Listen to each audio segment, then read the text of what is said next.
Hello friends, welcome to Riddhi Siddhi की रसोई। कैसे हैं आप सब? आई होप सो बहुत अच्छे होंगे, स्वस्थ होंगे और मस्त होंगे। तो आज मैं आपके साथ जो रेसिपी शेयर करूंगी उसका नाम है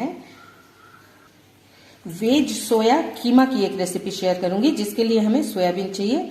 तो मैंने ये 10 रुपए वाली जो पैकेट आती है उसकी 2 पैकेट सोयाबीन ले लिए हैं। तो सबसे पहले हमें इसे गर्म पानी में भिगो देना है 10 मिनट के लिए। तो देख सकते हैं हमने सोयाबीन में 1 कप के जितना पानी अच्छे से कर दिया है। इसे हम 10 मिनट के लिए रेस्ट करने के लिए छोड़ देते हैं। तब तक सोया चंक्स जो है हमारी गर्म पानी में अच्छे से भीग जाएगी। ये कुनकुनी गर्म पानी है, मैंने ज्यादा गर्म नहीं लिया है। तो चलिए 10 मिनट तक हम क्या करेंगे, इसे भीगने देते हैं और तब तक हम तैयारी कर लेते हैं। तो चलिए इसे भीगने के बाद आपको गैस की तरफ मिलती है। तो देख सकते हैं सोयाबीन हमारी बिल्कुल फूल गई है।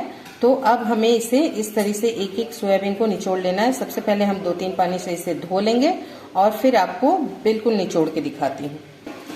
तो देख सकते हैं सोयाबीन को हमने धो लिया है और ये देखिए जब दबा रहे हैं तो बिल्कुल पानी नहीं है। तो चलिए अब एक मिक्सर जार ले लेते हैं और उसमें हम डाल के कोर्सली पीस लेते हैं। मिक्सर के जार में हम इसे डाल देते हैं और इसे पल्स करते हुए कोर्सली पीसेंगे। बिल्कुल दरदरा, हमें चिकना नहीं करना है और पानी बिल्कुल नहीं डालना है। तो चलिए आपको दिखाते हैं कैसे पीसना था। ये देखिए मैं आपको दिखाती हूँ। बिल्कुल हमने रफली एकदम थोड़ा सा दरदरा, ये देखिए इस तरह से हमें इसी थिकनेस में और इसी तरह से हमें करना है। तो चलिए चलते हैं गैस की ओर, जहाँ हम इसे बनाना शुरू करते हैं।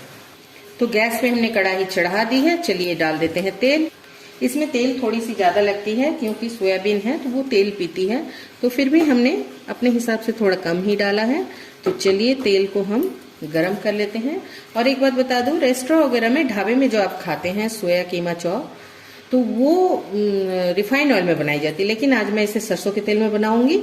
इससे बहुत अच्छी स्वाद आती है। तो चलिए तेल को गर्म कर लेते हैं। तो तेल हमारी गर्म हो गई है। इसमें डालेंगे 1 दालचीनी का टुकड़ा, 1 बड़ी इलायची और ये जो कर्ण फूल, चक्र फूल जिसे आपके यहाँ जो कहते हैं, उसे डाल देंगे। और साथ ही डाल देंगे 1 सूखी लाल मिर्च। तो इन सबको थोड़ा सा भून लेते हैं। तो ये हमारी भून गई है। अब डाल देंगे आधा चम्मच जीरा और साथ ही डाल देंगे थोड़ी सी हींग और जीरे को चटका लेते हैं। तो जीरा हमारी चटक गई है। अब हम इसमें डाल देंगे ये जो प्याज हमने रखा है, 2 मीडियम साइज के प्याज हमने लिए हैं। हम इसी से बनाएंगे। आप कम ज्यादा कर सकते हैं अपने हिसाब से। आज कोई तामझाम नहीं करेंगे, हम बिल्कुल सिंपल मसालों से, सिंपल सामान से, जो हमारे घर में अवेलेबल हो हम उसी से बनाएंगे। आपके पास जो नहीं है आप उसे स्किप कर सकते हैं। तो चलिए हम प्याज को भून लेते हैं। तो देख सकते हैं प्याज हमारी थोड़ी सी भून गई है। अब यहाँ हम डाल देंगे ये अदरक और लहसुन को। तो चलिए डाल देते हैं। अगर आप अदरक और लहसुन ऐसे नहीं डालना चाहते तो आप अदरक लहसुन के पेस्ट को डाल सकते हैं। तो पेस्ट भी 1 चम्मच ही डालिएगा। 1 चम्मच के हिसाब से ही मैंने अदरक लहसुन को बारीक काट के डाला है। तो चलिए इसे भी भून लेते हैं। तो हमने अदरक लहसुन प्याज को हल्का सा भून लिया है। अदरक लहसुन को हमने इतना भुना है कि इसकी महक चली जाए। अब इसमें हम डालेंगे, ये हमने टमाटर 2 काट के रखी लंबी लंबी पीसेज में, इसे डाल देंगे और इसे भी एकदम धीमे आंच पे इस तरह से भूनेंगे।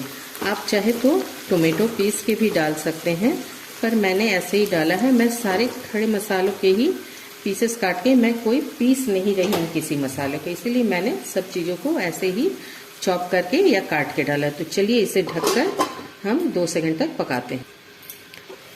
तो देखिए ये हमारे जो टमाटर है ये भी थोड़े से गल गए हैं। अब इसमें हम डालेंगे कुछ ड्राई मसाले। तो हम 1 चम्मच डाल देंगे धनिया पाउडर, आधा चम्मच हल्दी पाउडर, इसे तीखा और चटपटा स्वाद देने के लिए गोल मिर्च पाउडर हमने डाला है, और इसमें डाल देंगे थोड़ी सी लाल मिर्च पाउडर। आप अपने स्वाद के अनुसार डालिए, आपको जितना तीखा खाना पसंद हो आप उतना ही डालिएगा। तो चलिए अब इसे हम ढककर थोड़ी सी पकाएंगे। इसमें पानी वगैरह कुछ नहीं डालेंगे, हम थोड़ी सी ढककर पका लें। इसमें डाल देंगे स्वाद अनुसार नमक और सबको थोड़ा सा मिक्स कर देते हैं और इसे ढक देते हैं। तो मसाले हमारे करीब करीब भून गया है, क्योंकि हमने पानी नहीं डाला है। इससे ज़्यादा हम भूनेंगे तो ये जल जाएगी। अब इसमें हमें डालना है दही। ये 4 चम्मच दही हमने फेंट लिया है, लेकिन अब हम गैस को कर देंगे पहले बंद और इसे थोड़ा सा ठंडा कर लेंगे, क्योंकि दही डालने से हो सकता है दही फट जाए। तो चलिए हम इसे थोड़ा ठंडा कर लेते हैं। तो देख सकते हैं मसाले हमारे ठंडे हो गए हैं। तो चलिए अब दही को डाल देते हैं और दही को डालने के बाद हम इसे अच्छे से मिक्स कर लेते हैं।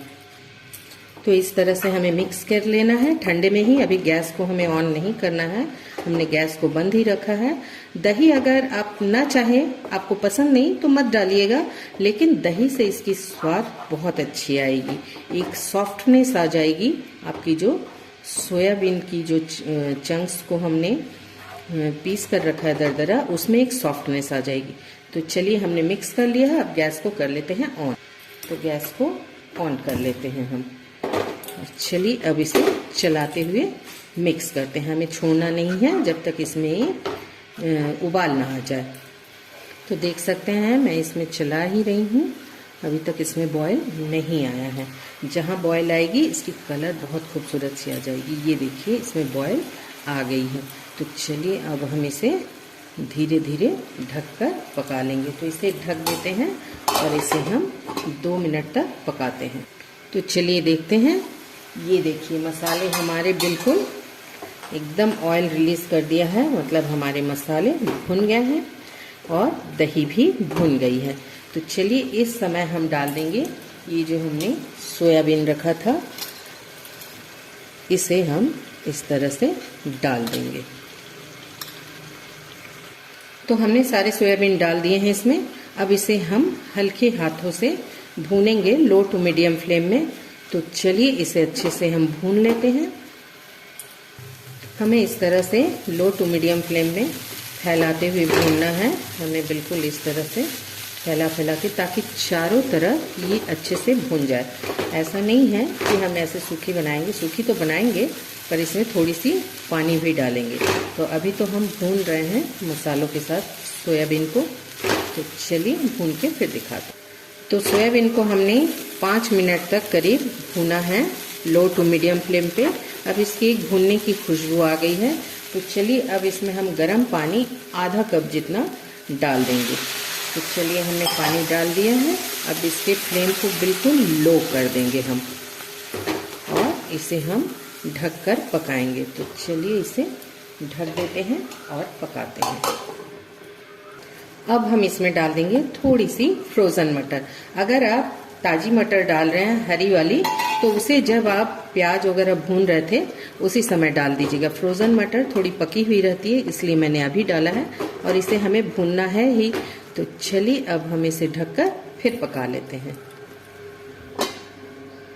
आप अगर मटर डालना ना चाहें तो मत डालिएगा, स्किप कर दीजिएगा, पर मटर डालने से इसकी स्वाद दोगुनी हो जाती है। तो चलिए अब हम इसे भूनेंगे। अब हम इसमें डाल देंगे थोड़ा सा गरम मसाला, साथ ही हम डाल देंगे 1 चम्मच घी। घी की ज़रूरत हमें और पड़ेगी अभी, इसीलिए हम अभी 1 ही चम्मच डालेंगे। तो चलिए सबको हम भूनते हैं धीमे धीमे आंच में, लो फ्लेम में करके। तो चलिए भून लेते हैं। तो आप अगर जब इस तरीके से बनाएंगे एक बार सोया कीमा को, तो वेज सोया कीमा अगर इस तरह से बनाएंगे तो आपके घर वाले, पड़ोसी, रिश्तेदार सबको खिलाइए और खिलाने के बाद सिर्फ तारीफ ही मिलेगी आपको। तो इस तरीके से चलिए हम भून लेते हैं। और आपको याद दिला दूँ, अगर आप मेरे चैनल पे नए हैं तो लाइक एंड सब्सक्राइब जरूर कीजिएगा दोस्तों। तो चलिए इसे भूनते हैं, फिर आपको प्लेटिंग करके दिखाएंगे। तो देख सकते हैं सब्जी हमारी बिल्कुल तैयार है। तो अब इसे हमें तड़का लगाना है। तो चलिए इसको हम पहले उतार के साइड में कर देते हैं और बैठा देते हैं एक तड़का पैन। तो तड़का पैन को गर्म कर लेते हैं। तड़का पैन में हम डाल देंगे 1 चम्मच घी, 1 चम्मच और डाल देंगे क्योंकि ये छोटी चम्मच है। तो चलिए हमने घी डाल दिया है, इसे थोड़ा गर्म कर। घी हमारी गर्म हो गई है। अब इसमें हम ये लंबी लंबी अदरक कटी हुई डाल देंगे। ये एक तड़का जो हम डालते हैं इसे रेस्टोरेंट या ढाबे में भी डाला जाता है, तो इसकी स्वाद बहुत अच्छी आती है। तो चलिए अब इसे अगर आपको कलर चाहिए तो इसे हम थोड़ा सा ठंडा कर लेंगे और इसमें कश्मीरी लाल मिर्च डाल देंगे। तो देखिए कलर भी आ गया है। तो चलिए अब इस तड़के को हम इसमें लगाएंगे। तो चलिए तड़के को हम इसमें डाल देते हैं और सब्जी को हमने गैस ऑन कर दिया। अब इसे हम 2 सेकंड तक भून लेंगे। तो चलिए भून के फिर आपको दिखाते हैं। तो 2 सेकंड हमने भून लिया है। अब गैस को बंद कर देंगे और चलिए आपको प्लेटिंग करके दिखाते हैं।